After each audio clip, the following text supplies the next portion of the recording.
Hey, my name is Rachithaa, and this is my story. I came to One Church, I think about a year and a bit ago. Actually, I really did start with this church. I would come for your New Year services and any special event. We always loved coming here for those events, and we always kind of resonated with your message and your missions. But we had a home church. I think that I've never felt more accepted, more loved for just who I am. And it's crazy to say because I've been a Christian since I was like 8 or 7. Or, well, a Christian in the family sense of our family went to church together. So I'm a social media manager. I do it freelance, I do it on my own.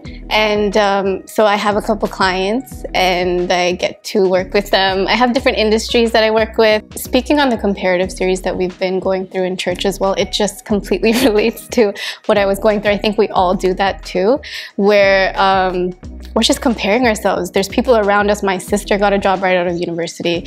My close friends got a job right out of university. And then here I am like waiting, like, okay, God, I'm being patient. But I wasn't really, like it was a couple months, but I couldn't wait. I was comparing way too much. I was putting a time limit on when things were supposed to work out for me. Okay, in like this many months, this is gonna happen for me and this is what it is. And everybody around you says like hustle, hustle, hustle, give yourself these goals, do this and this and this.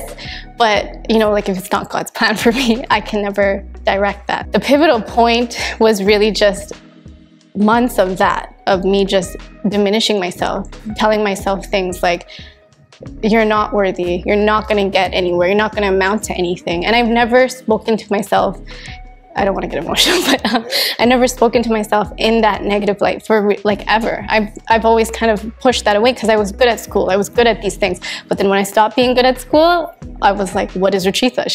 She's not good at school anymore. Like there were friendships that I lost that were pivotal points of my growing up that just broke me. And I would put a lot of reliance on my close best friends, but they can't be my best friend, my sister, my everything, you know? There was one time my mom prayed and kind of came to me and she told me like, God has you in the palm of his hands, like trust that. And that was something that kind of broke me, but made me have the desire to like just dive into my Bible more. So in that season, I started to read Esther, and that's really what changed things for me because I felt silence from God, right? I felt like, where are you? And I know you exist because I've seen you do great things in my life and my parents' relationship and just a lot of things. And Esther, the book, just reminded me of how like God really just does appoint us. Like the verse is, perhaps you were born for such a time as this, like one of the best verses. But it really gave me that realization that there is purpose and there is reason that I'm still alive. Like there's reason for me to keep going. As sad as it sounds, like that's where I was. Like that's where things changed for me, where I was just like, you know what, I give up and trying to figure it out myself. Like I'm over this, I'm not doing this anymore. I'm just gonna give it to God.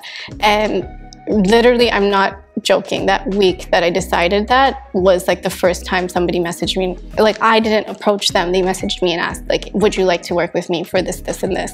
And then shortly after that, I got another call. I was defining myself by what I could do in my career. Like that was who Rachithaa was.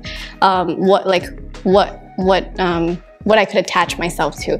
But I kept forgetting that I had to define myself by what God wants me to be or who God sees me as. Can I talk about my story with Jerry? Absolutely. Like just how I met him? Yeah. I was volunteering with the Sunday school and things weren't really, that particular day they didn't end up needing me, so I went back to the service.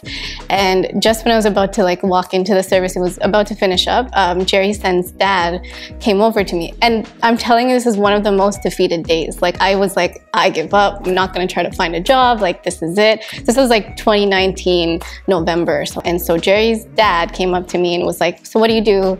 Like what did you study? And I kind of talked about, oh, I graduated in marketing at York. And then he's like, oh, cool, walked away.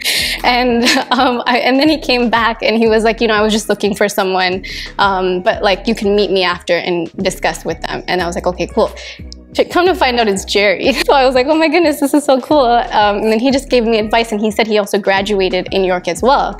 And then Jerry gave me the encouragement I needed to just like move forward. And that day I went home, he was like, you know what, just text me or message me and let me know, like we can have a meeting. And after that, he just kind of kept encouraging me. He's like, you know, you can do different courses online. There's this and that. And I didn't know any of these things. Like, don't worry, just remember to pray during that process. And he also spoke to the fact that, you know, we come from immigrant families. And that really resonated with me, because I think it's like a lot of people are blessed with knowing people and having people around that they can ask for like job opportunities or just get those connections.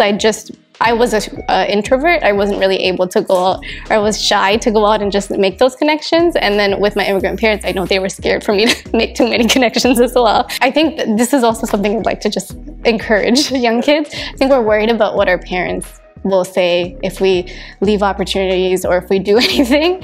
But your parents will be happy as long as you're happy. And I think that's something I forgot too. I didn't think that. I thought I would be disappointing them. But your parents will always support you as long as you're happy. And they know when you're not happy, even if you're not telling them. Even God puts your parents in your life for a reason too, right? And I know, like, as a kid, saying that is crazy because I've butt heads with them along the way as well. But they do know what they're talking about. And I think you just need to trust that they'll always like have your best interest just as much as God, but they are human too.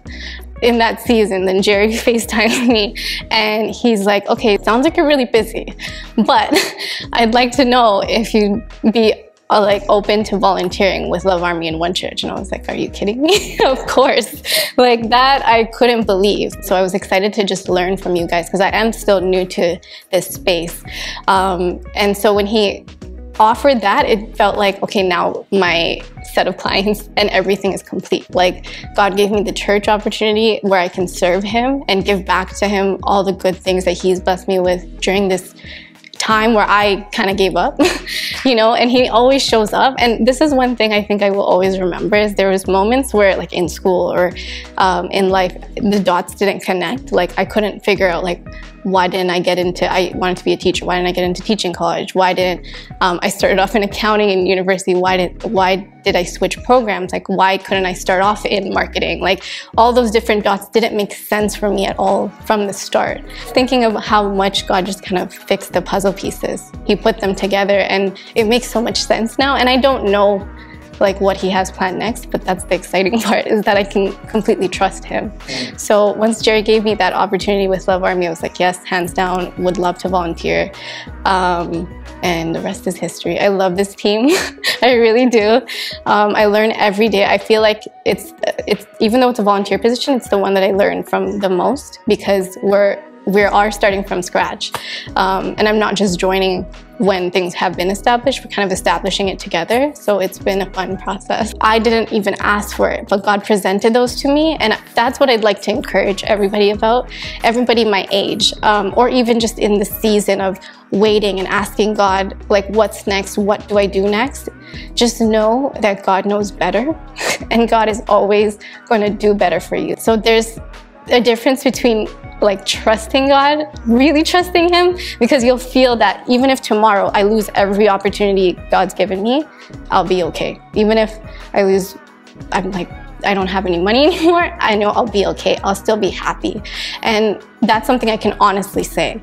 And I think that comes with fully trusting that God knows your next steps, even when you don't know what's next.